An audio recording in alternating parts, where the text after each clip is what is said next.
Hola, buenas tardes. Empezamos con el tema número 3 de la literatura de cuarto de la ESO, con el tema el realismo y el naturalismo.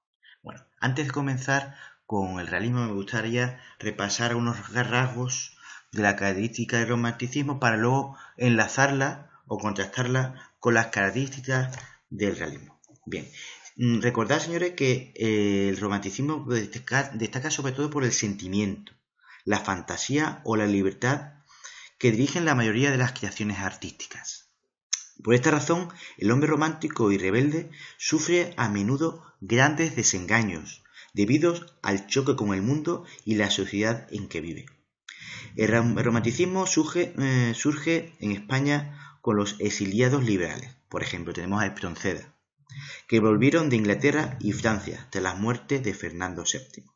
Bien, junto a esta exaltación del sentimiento, del yo, del individualismo, vamos a ver ahora un movimiento literario que difiere bastante con el romanticismo, ¿vale? Antes de nada voy a comenzar pues mencionando algunos aspectos de la historia que encuadra este movimiento del siglo XIX. Bien, desde el punto de vista del marco histórico, debemos decir que en España el inicio del movimiento realista coincidió con acontecimientos históricos centrales. Surge hacia 1870 aproximadamente, después de la gloriosa Revolución de 1868 contra Isabel II, periodo que inicia una etapa de 6 años con intentos de gobiernos democráticos. Bien, tras la restauración monárquica de 1874 se alternarán en el poder liberales y conservadores. Es lo más parecido pues a lo que pasa actualmente en España con el PP y PSOE, ¿de acuerdo? Grupos liberales y conservadores se van alternando en el poder. Bien, el realismo tuvo su apogeo en la década de 1880, época del ascenso al poder de la burguesía y un contexto cultural y complejo y variado. ¿De acuerdo? Bien, todas estas cositas las vemos aquí. Voy a pasar acá. Ahí. Bien. Bien, las ideas del positivismo y el materialismo marcan la época. El interés por lo material favorece el desarrollo de las ciencias experimentales y el surgimiento de teorías como el evolucionismo de Darwin. El interés por la realidad se centra en los problemas sociales. Bien, pero ¿qué es por lo tanto el realismo? Pues mira, el realismo es... Voy a pasar a la siguiente.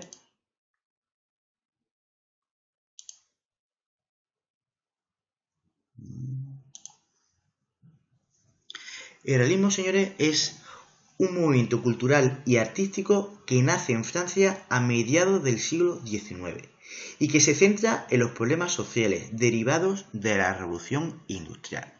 Vale, surge por lo tanto en Francia, en la primera mitad del siglo XIX. Los iniciadores pues tenemos aquí a Balzac, Stendhal y Flaubert.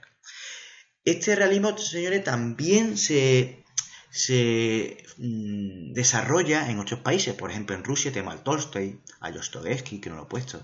En Inglaterra tenemos a Dickens, por ejemplo. Bien, pero aquí, junto al realismo, nace una corriente artística que tiene similitudes también con el realismo, que va a ser el naturalismo. ¿Cuáles son los rasgos del naturalismo? Pues mirad, normalmente el autor pues se centra y experimenta y observa con el fin de descubrir las leyes que rigen la realidad. Y en la novela naturalista se refleja la idea de que el individuo no es libre. Está sujeto al influjo que sobre él ejerce su fisiología, el medio social en el que vive y la herencia biológica, lo que se llama el determinismo. Es decir, que nosotros estamos influidos primordialmente por el entorno, nuestra herencia, nuestro ADN, nuestra herencia y nuestros aspectos físicos. ¿De acuerdo? El autor naturalista no retrocede ante los aspectos desagradables, repugnantes o morbosos de la realidad, sino que se recrea en ellos. Por ejemplo, tenemos el internaturalismo, tenemos personajes marginales, lacras sociales, dominio de los instintos, incesto, prostitución, alcoholismo. Y por último, dentro del naturalismo en cuanto al narrador, el narrador es imparcial. Su actitud debe ser objetiva e impersonal. Bien, aquí hay que aclarar una cosilla.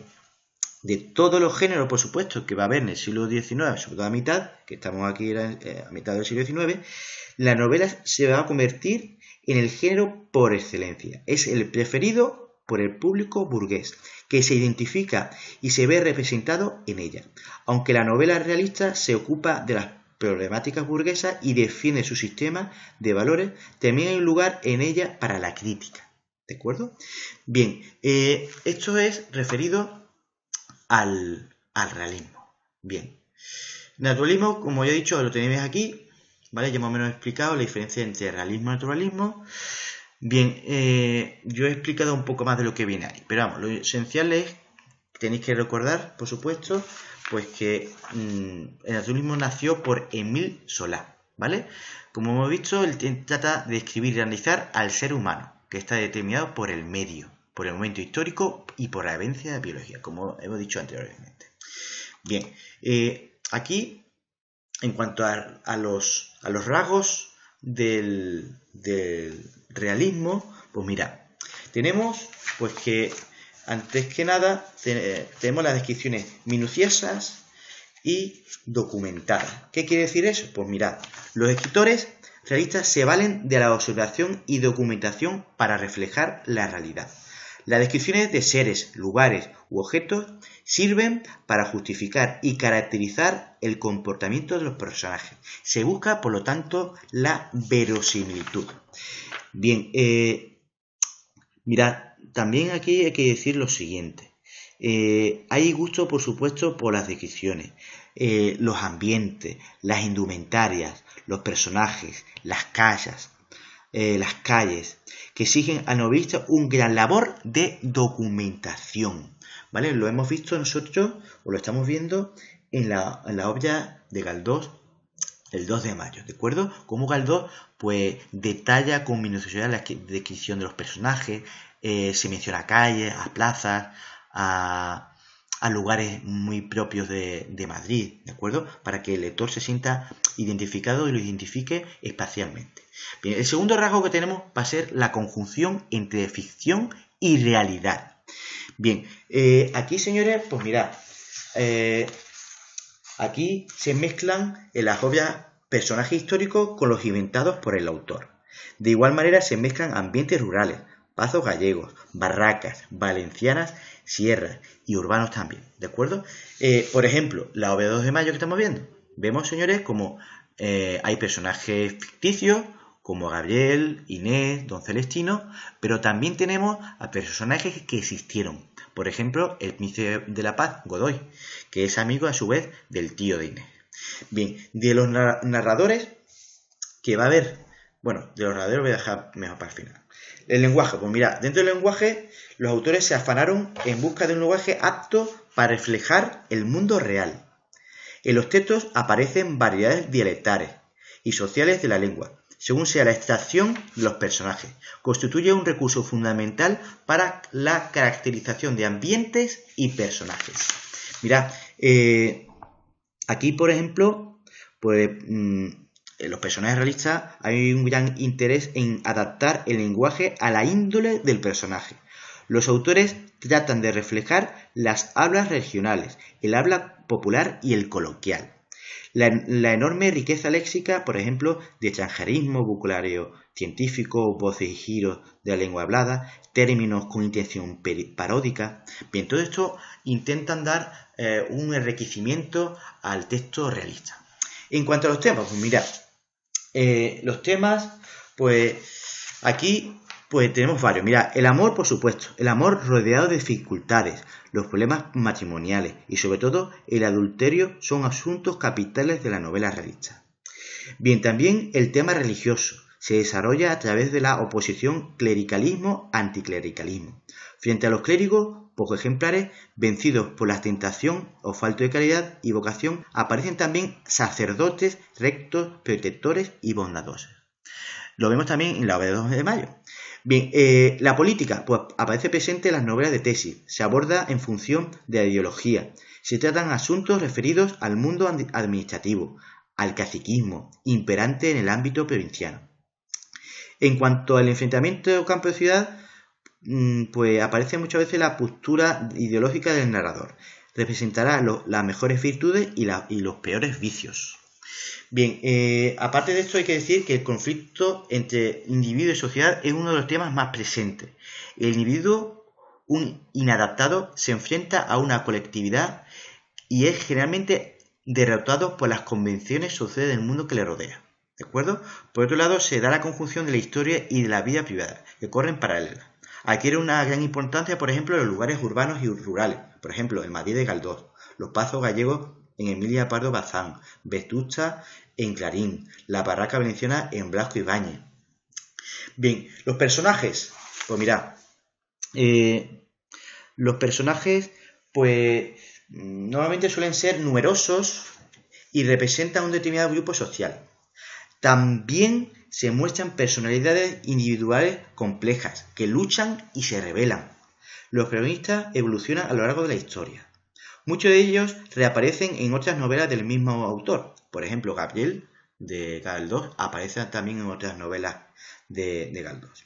Bien, en cuanto al narrador, pues el narrador es omnisciente, suele serlo, que lo conoce todo acerca de sus personajes, sentimientos, deseos, secretos.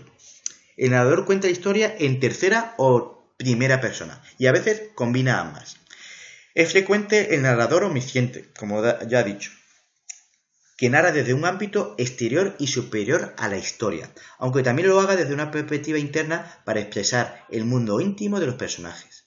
Sin perder el principio de la objetividad, el narrador interviene de forma constante, comenta, enjuicia, ironiza, moraliza. Otro aspecto a destacar, pues mira, tenemos el diálogo, que hemos visto desempeña un papel central en la caracterización de los personajes. También el estilo indirecto libre, a través del cual se reproducen los pensamientos del personaje, omitiendo los verbos del habla y sin aparente intervención del narrador. Aparte de esto tenemos el monólogo interior, que sirve para expresar la subjetividad del personaje. Dicho esto, pues pasamos, señores, a ver Benito Pérez Galdós. Bien, vamos a ver. Benito Pérez Galdós, por supuesto, es el más importante novelista del siglo XIX. Bien, este hombre, pues, nace en Las Palmas de Gran Canaria en 1843. En 1862 se traslada a Madrid para estudiar Derecho. Tras un viaje a París, donde descubre a los grandes novelistas franceses, acomete su ingente labor novelista. Se dedica a viajar por España, observando a sus gentes y documentando en sus archivos. Además fue miembro de la Real Academia Española y diputado del Partido Liberal y del Republicano. Muere en Madrid en 1920. Bien, aparte de esto, tenemos que decir pues que es autor de una extensa producción literaria. ¿De acuerdo? Hace novelas, cuentos, piezas teatrales, prólogos, artículos de crítica literaria. Su obra fue evolucionando con el tiempo y enriqueciéndose, como todo. Como narrador, destaca sobre todo por la creación de personajes y por su capacidad para integrar la historia del país en la vida de los seres. Bien, aquí, señores, hay que hacer pues una serie de etapas, ¿vale?, que tiene Galdós, ¿de acuerdo? Bien, destaca por supuesto la primera, tenemos aquí la primera etapa, ¿vale?, donde aparece Doña Perfecta, la familia de León Roche y Marianela. Bien, luego tenemos, segunda etapa, tenemos las novelas contemporáneas, que se abren con La desheredada, a la que siguen otras como El amigo manso, Tormento, Miau y una de sus obras maestras, Fortunata y Jacinta. En esta novela el autor llega al dominio del arte narrativo, inventa un mundo ficticio en el que refleja la realidad contemporánea y Madrid adquiere un papel protagonista a través de sus barrios, calles, plazas iglesias, comercio y seres que lo habitan, Galdós ofrece una visión detallada de la España de la época. Su realismo se enriquece con la creación de personajes más complejos que expresan sus sueños, fantasías, recuerdos. Incorpora además elementos naturalistas. Bien, una vez finalizada esta etapa, pues tenemos las novelas espirituales. Las novelas espirituales, pues en las que cabe citar a Nazarín, Misericordia y El Abuelo. Son novelas en las que predominan los valores evangélicos, el amor y la caridad cristiana. Ideológicamente representan la desilusión de Galdós al comprobar cómo la burguesía ha sido incapaz de modificar las condiciones sociales y transformar con mayor justicia e igualdad a la sociedad. Estas novelas se acercan a la corriente espiritualista representada por los autores de realismo ruso, especialmente el Tolstói. El espacio preferido ya no es Madrid de la burguesía, sino el de los barrios más miserables de la época. Aquí, hablando de los realistas extranjeros, yo os voy a citar a dos importantes para mí. Ya he citado a Tolstói y os recomiendo que leáis Guerra y Paz. Y de Dostoyevski os recomiendo que leáis Crimen y Castigo. Para mí, de las dos mejores novelas realistas que hay en el mundo. Y por supuesto está mi top 5 de libros que yo he leído en mi vida. Para mí de los mejores, ¿de acuerdo? Bueno, partiendo de ese inciso, pues continúo. Mira, yo he dejado un poco apartado episodios nacionales, porque se lo merece, ¿de acuerdo? Se merece un apartado especial. Primero porque yo, pues, como estamos leyendo 2 de mayo, pues es uno de los episodios nacionales, en el caso de 2 de mayo. Bien, lo he dejado un poquito aparte. ¿Qué puedo decir de los episodios nacionales? Pues mirad, ya sabéis, bueno, Galdós escribió los episodios nacionales pues casi toda su vida. Empezó en 1872 y lo acabó en 1912. Se trata de un conjunto de 46 obras organizadas en 5 series que ofrecen una visión novelada de la historia de España del siglo XIX, desde la batalla de Trafalgar hasta la Restauración. Con ella Galdós crea un nuevo tipo de novela histórica. Entre los méritos de la colección cabe reseñar el significativo esfuerzo de documentación, el propósito de objetividad y la acertada combinación de lo histórico y lo novelístico. ¿De acuerdo? Ahí tenéis, señores, por lo más importante. Bien, una vez acabado, pues Galdós, pues ahora viene otra figura importante, ¿vale? Que va a ser Leopoldo Alas Clarín. Bien, Leopoldo Alas Clarín, pues que para mí le da una importancia pues importante. Para mí la regenta de las mejores obras que tenemos en la literatura española. Vale, pues mirad, este hombre, Leopoldo Alas Clarín, fue un infatigable lector. Fue el crítico literario más respetado de su tiempo y una persona de ideas liberales. Defensor de la libertad de pensamiento, contrario al fanatismo y a la intolerancia y preocupado por los problemas de España. Nació en Zamora. Su vida estuvo ligada a la ciudad de Oviedo, ciudad en la que inició su estudio de Derecho y donde más tarde obtendría la cátedra de Derecho Romano. Allí compaginó su actividad docente, crítica y creativa. Bien, pues de aquí, mirad, la obra narrativa de Clarín pues engloba 2 novelas. La Regenta, por un lado, y Su único hijo, y más de 60 cuentos, por ejemplo, Pipa, Adiós Cordera, Doña Berta, publicados en la prensa. Su labor de novelista se complementa con su agudeza como crítico literario. Al igual que Emilia Pardo Bazán, Clarín se interesa por la estética de Zola y contribuye a la difusión de esta nueva escuela con sus obras y sus artículos de crítica literaria. Por ejemplo, tenemos el prólogo a La cuestión palpitante. Pues su narrativa viene determinada por los acertados análisis psicológicos de los personajes, las minuciosas descripciones de ambientes, el empleo de estilo indirecto y el monólogo interior.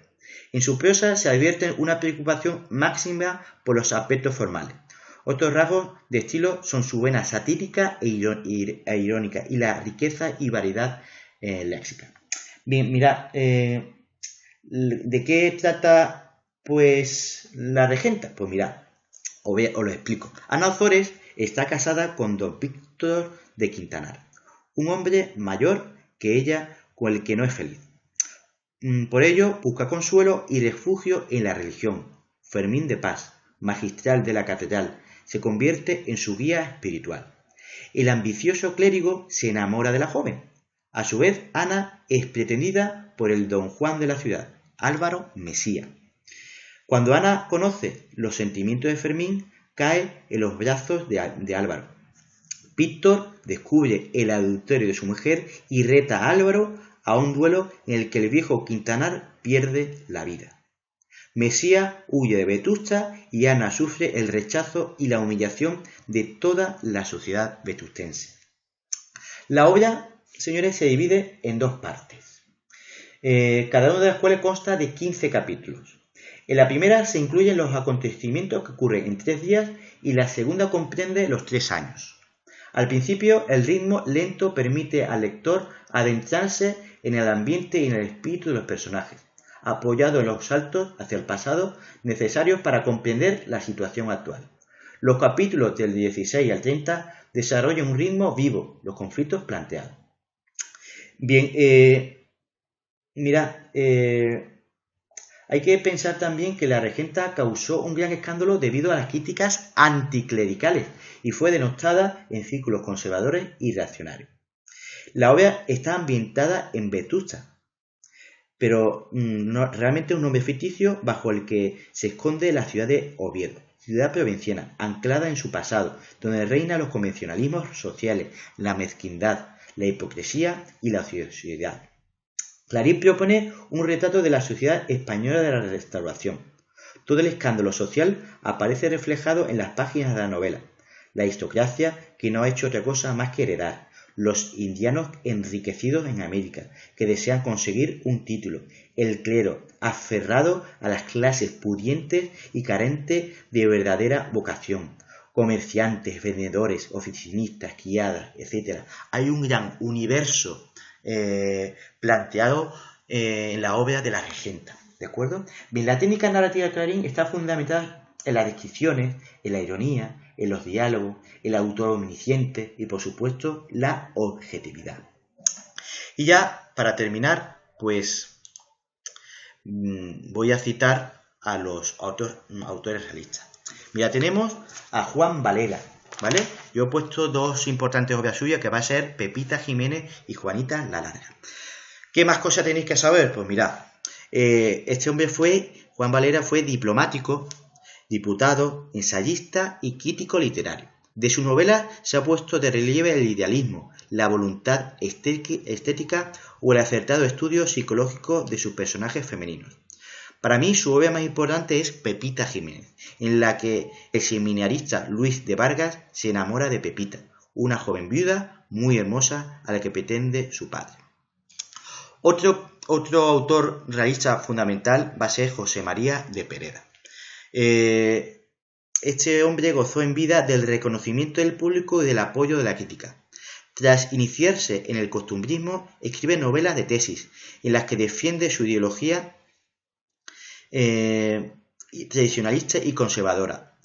Posteriormente deriva hacia la novela regional.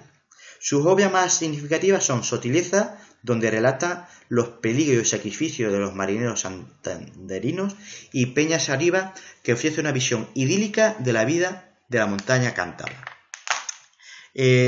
Posteriormente tenemos Emilia Pardo Bazán.